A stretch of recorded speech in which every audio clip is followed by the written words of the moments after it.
Okay, final score po tayo. Compress po tayo, compress. Compress po tayo, compress. Okay, final score po tayo 81-44 and welcome to the semis. Bookings first semifinal slot po natin. Ito po ang Airport United. Okay, sino po ang ano? Sino po ang alam natin? Kayo dyan, bilhin mo sir. Sige po. After po ng post game, ibigyan ka ni slots. Standby lang po kayo. Okay. Sige po. Merong may ganun kayo para sa best player kagad? Meron sir. Sige. Okay, best player po na po will be having his free haircut po for sure ha. Kay Kuya Jens Salon, yan po, available po ito saan po, sa pong location po. Kasi Mansura area, ito yung nadadaanan ko ito malamang. Nadadaanan ko ito. Kuya Jens Salon, ito pa yung malapit sa sa may Lulu. yeah, yes, nalala ko nga, Lulu. Nakita ko na nga Tapat ng online supermarket. Okay, Online supermarket. Yes. Nadadaanan ko nga pag papapasok ako.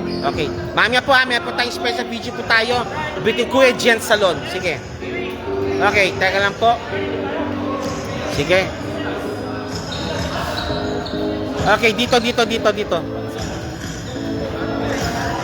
Manson, na-miss kita, pambihira, idol. Okay, Manson, Enier Barantes. Una po, welcome po sa semifinals. And I believe so, ang mga kalaban nyo po kasi is between Onyx or Inflight. I think, kailangan nyo naman yun siguro dahil ang Inflight kasi nakalaban ito usually sa semifinals. Ang Onyx lang talaga, medyo first time to kung saan makapasok sila. Pero what your thoughts about this one? Yun lang, we came to the game na sobrang ready kasi pinagdaan talaga namin to. Tapos, kita nyo naman, my first best. Kaya medyo Julius na hindi kami pwedeng mag-let up para mag-in yung confidence going to the next game. Okay, Barantes? Ganun din, same lang. Tawag dito, go hard. Walang sa amin, kahit sino kalaban. Okay. Ano sino makalaban? Ay, wala pa. O sige, ito is usual to. Sige, bilang nakuha kayo ng first booking po ng semifinal sa slot ko. You have an option to pick your enemy or mga kalaban sa semifinal. Semis? Oryx? Mga tito namin yun eh. Mga titos and titas. Sir Albert! Ayan ha. Boss din yun na, hindi ako. Ano sabi? Kasi ito gusto makalaban. Sabi na sila kaya. And of course, first po tayo. Sige po. Yung mga best friend yan po. Nagkaroon po sila pa pakishow po. Yan po ha. Kuya Jim Salon, located po ito po sa Mansura area, sa Pililo area po yan. Okay, maraming salamat po. Sige po sir, Kuya Jim Salon po. Welcome po sir sa Kuya Jim Salon. Thank you po sir. Sir Kuya Jim Salon, welcome po sa aking pong show po. Nakalive po tayo po ngayon. Sige po sir, tell mo po yung ating pong dito po tayo sa backdrop nyo. Yan, sige po.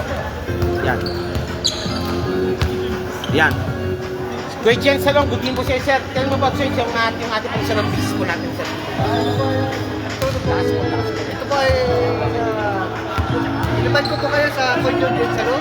Okay, Sa yan. Mansura area po, malapit sa Kuya ha. Tayo po yung Bali, for sure ito, mga Pilipino mga Pilipino po ang number ko.